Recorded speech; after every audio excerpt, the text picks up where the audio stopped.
Dan untuk mengetahui bagaimana kondisi kesehatan jemaah calon haji asal Indonesia terkait dengan meningkatnya kasus infeksi saluran pernapasan akut dan MERS-CoV di Arab Saudi, saya akan berbincang dengan Kepala Bidang Kesehatan PPIH Arab Saudi, Dr. Muhammad Imran yang berada di Makkah. Halo, Assalamualaikum, selamat sore waktu Arab Saudi.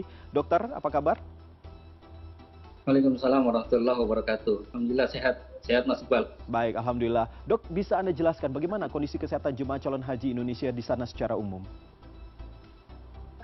Ya, baik, terima kasih nih kami menginformasikan dari Klinik Kesehatan Haji Indonesia yang berada di Mekah bahwa saat ini jemaah kita itu sedang melakukan aktivitas ibadah di Tanah Suci Mekah ini terkait dengan umroh wajib, dan juga seperti tadi sama-sama kita ketahui bahwa tingkat kepadatan di Mekah juga semakin hari semakin padat gitu ya, seiring dengan kedatangan jemaah haji dari berbagai negara. Nah, secara umum kondisi kesehatan jemaah kita sampai saat ini yang tercatat di Kementerian Kesehatan ya, bahwa ada 42.000 ya, kurang lebih jemaah kita yang sudah mendapatkan layanan rawat jalan di kloter. Dan memang kasus yang paling tinggi di rawat jalan kloter ini adalah kasus infeksi saluran pernapasan akut ya. Sampai hari ini sudah tercatat 13.000 lebih, hampir mencapai 14.000 jemaah dengan infeksi saluran pernapasan akut. Oke, baik, berarti ada 14.000 lebih begitu ya yang terkena ISPA. Iya. Tetapi bagaimana? Betul. Apakah kondisinya semua sudah berangsur membaik atau justru semakin hari semakin bertambah? Untuk kasus ISPA ini sendiri memang peningkatan hariannya cukup signifikan. Jadi dari 2 hari yang lalu itu setiap hari kita dapati 1.500 lebih kasus ISPA saja yang datang berobat ke kloter. Di hari kemarin itu tercatat 1.800 lebih jemaah kita yang mengeluhkan penyakit ISPA ini. Memang semakin hari trennya itu semakin meningkat untuk khusus penyakit ISPA. Oke, nah dok, ISPA ini kan hampir mirip dengan MERS-CoV, tapi MERS-CoV itu kan katanya lebih berat begitu. Tapi kalau misalnya menurut informasi yang didapatkan oleh dokter sendiri, ini bagaimana? Apakah untuk MERS-CoV sendiri, apakah untuk jemaah calon haji asal Indonesia sudah ada yang terkena? Untuk MERS-CoV sendiri memang alhamdulillah sampai saat ini belum ada satupun jemaah kita yang dirawat, terutama yang dirawat di rumah sakit Arab Saudi, yang terkonfirmasi terjangkit MERS-CoV. Sampai saat ini belum ada. Tapi memang yang kita khawatirkan dari kejadian ISPA ini adalah berlanjutnya penyakit ya, terutama pada orang-orang tertentu ya, bisa berlanjut menjadi kasus pneumonia atau radang paru. Ini juga tampak dari jumlah kasus pneumonia juga meningkat cukup signifikan ya di Tanah Suci. Oke, nah ini kan untuk lansia, untuk rentang umur yang bisa dikatakan lanjut usia begitu ya dok ya. Ini biasanya kan cukup rentan begitu ya terkena penyakit ISPA dan lain sebagainya. Nah ini bagaimana? Apakah ini memang untuk ISPA-nya sendiri didominasi oleh lansia atau bagaimana? Iya betul sekali, karena memang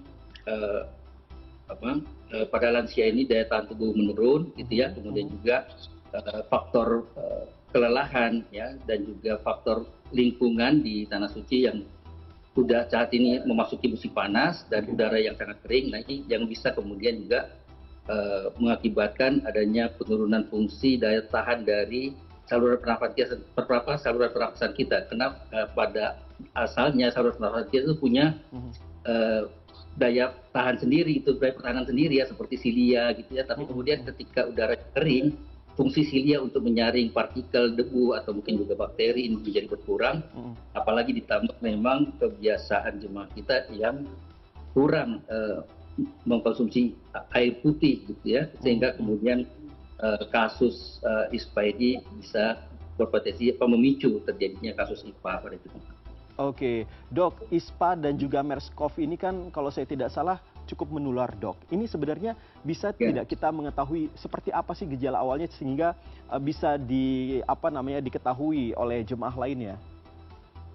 Ya, jadi MERS-CoV sendiri sebenarnya adalah infeksi radang paru gitu ya, disebabkan oleh virus Middle East Respiratory Virus gitu ya, yang memang hanya terfokus di Timur Tengah, wilayah Timur Tengah. Dan di wilayah Timur Tengah ini kasus yang paling banyak memang ditemukan di Arab Saudi. Seperti tadi sudah disampaikan, memang ada 9 kasus di Riyadh dan juga di satu di Hail. Nah, gejalanya sendiri memang bisa diawali dengan gejala mirip ispa gitu ya, seperti batuk, pilek, demam, tetapi juga kadang disertai dengan sesak napas. Nah, sesak napas ini yang kemudian bisa di seseorang bisa dicurigai atau suspek yang mengidap virus atau bakteri yang sudah menjangkit sampai ke paru. Nah, ini memang perlu pemeriksaan lebih lanjut. Nah, biasanya kasus seperti ini akan dirujuk ke rumah sakit dan sampai saat ini memang belum ada yang menunjukkan ke arah kasus. Oke, baik dok. Dok, oke. Gitu Mas Iqbal. Baik, dok, untuk mengantisipasi ini jumlah pasien yang terus meningkat, apakah ada screening khusus yang dilakukan oleh PPIH terhadap para calon jemaah haji ini?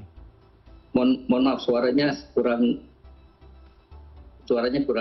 Oke, baik terdengar. dok. Baik dok, sekarang sudah aman ya dok ya. Nah ini bagaimana? Apakah ada langkah antisipasi? Apakah screening atau apapun begitu untuk menahan peningkatan jumlah Suaranya dari? terputus.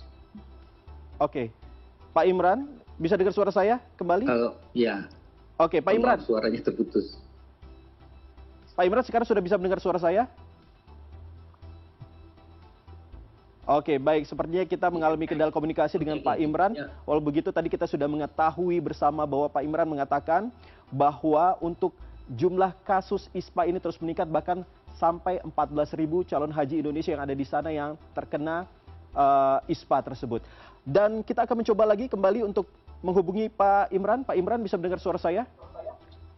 Ya, bisa. Pak Imran? Sudah bisa.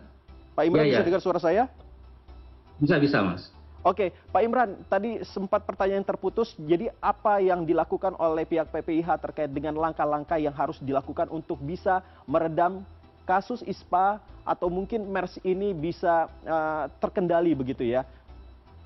Iya, jadi yang pertama tentunya kita lakukan adalah memberikan edukasi kepada seluruh jemaah kita, ya agar ketika mereka beraktivitas di luar hotel, terutama akan mengunjungi tempat-tempat di mana ada kerumunan orang atau kerumunan massa, maka sangat dianjurkan untuk menggunakan masker.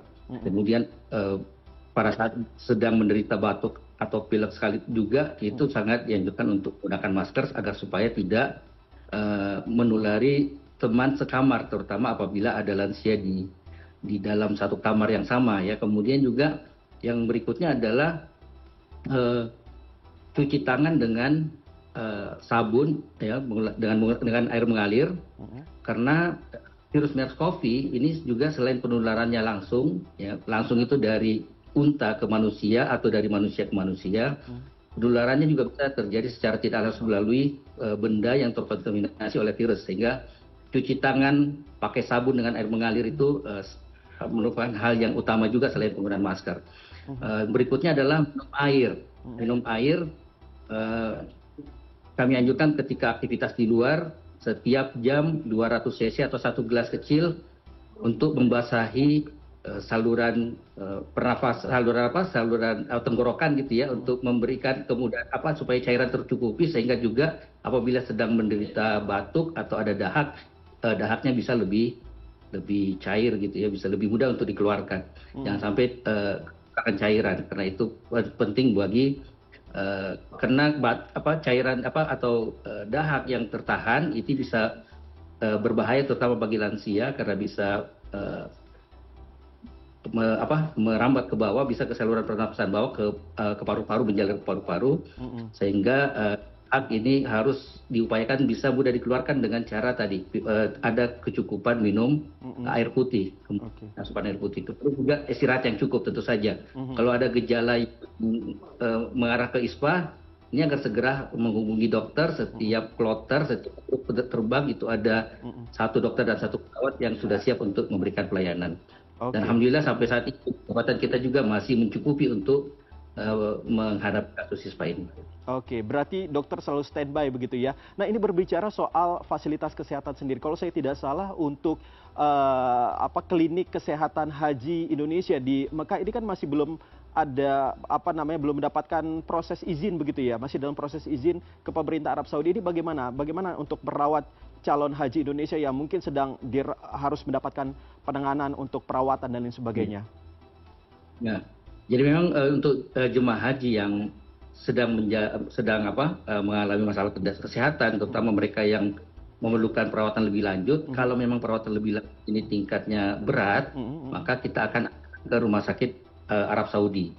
Kemudian kalau kasusnya sedang atau ringan, ini kemarin alhamdulillah kita sudah diperbolehkan untuk merawat kasus yang sedang. Jadi KKHI ini sudah terutama di Mekah maupun di Madinah itu sudah merawat jemaah kita yang memiliki tingkat kegawatan penyakit yang tidak berat gitu ya, tidak berat.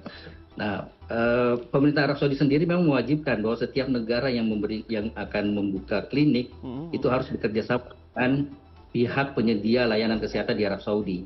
Nah, ini kami sudah bekerja sama melakukan kontrak dengan penyedia layanan kesehatan di Arab Saudi, dan salah satu poinnya adalah penyedia layanan tersebut itu menyediakan rumah sakit untuk melayani jemaah kita. Salah satu rumah sakit yang di Mekah ini yang melayani jemaah kita adalah Rumah Saudi National Hospital.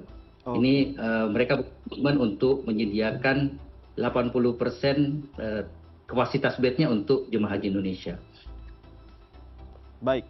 Alhamdulillah kalau begitu ya Pak ya, berarti sudah mulai beroperasi dan juga bisa digunakan oleh calon haji Indonesia yang membutuhkan perawatan di sana. Terima kasih sekali lagi Dr. Muhammad Imran, Kepala Bidang Kesehatan PPIH Arab Saudi sudah berbicara dengan kami di CNN Indonesia Connected pada malam hari ini. Ya, sama-sama Mas Iqbal.